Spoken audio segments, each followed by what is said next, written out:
Hello everyone and welcome back. Today, let's go over all of the aggro changes and how they're actually going to be affecting you when BfA goes live. So what we know with threat generation in BfA in comparison to Legion is that in certain cases it is up to an 80% nerf for total threat done. And that basically means that we're going to have always on skittish when BfA launches. Right now the threat multiplier in Legion is 10 times baseline, and then our artifact weapons enhance certain abilities up to 14 times. And in BfA, that multiplier is going to go down to only 4 times. So will this even affect me as a tank? Will I even see any of the differences? And while most classes have decent AoE and cleave to deal with this, mobs are still going to bounce around and DPSers are going to have to get back into the habit of watching their threat. This really only applies to multiple mobs, AoE pulls, things like that, because raid and dungeon bosses aren't really having an issue right now in BfA. We have gotten to test the raid and mythic pluses, so in a one-on-one situation the threat is fine,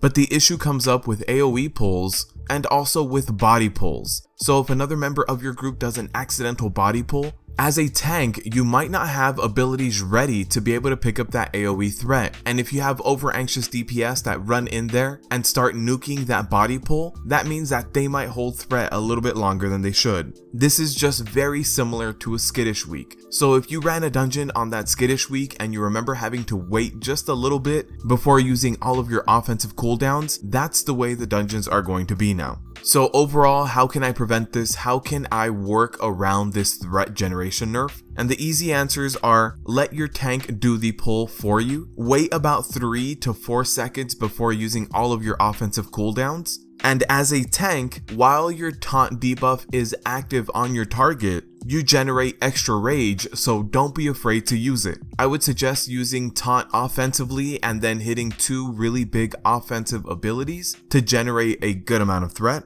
And for certain tanks, there are certain talent points that reduce the cooldown of taunt. If you're going to be doing a lot of AoE pulls where certain mobs might bounce around, especially casters and ranged, then you might want to pick up that talent point to reduce the cooldown of your taunt. Mythic pluses are just going to be more difficult if we have this threat nerf as baseline, and any week in which we have kiting be necessary for part of the affixes is going to be very difficult. That means necrotic, raging, or bolstering. Anytime your tank has to completely stop DPS and generating threat on the mobs and begin kiting is a time where the DPS can pull off the tank. So it looks like this new expansion Omen might come back and might be very valuable. So just be aware that tanking is going to get a little bit more difficult, especially if your DPSers are very anxious. And for a lot of newer players out there, they don't remember the time where you needed to wait for your tank to generate threat. This will be a harsh lesson in the form of a repair bill for them, but overall we will get used to this and it's just going to take a little bit of adjusting.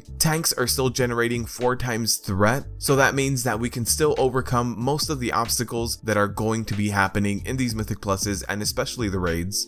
So all that's left to do is just let your tanks do the pulling for you so that they can get first threat immediately, and your pulls will go a lot smoother. Thank you guys for watching, and as always, good luck tanking out there.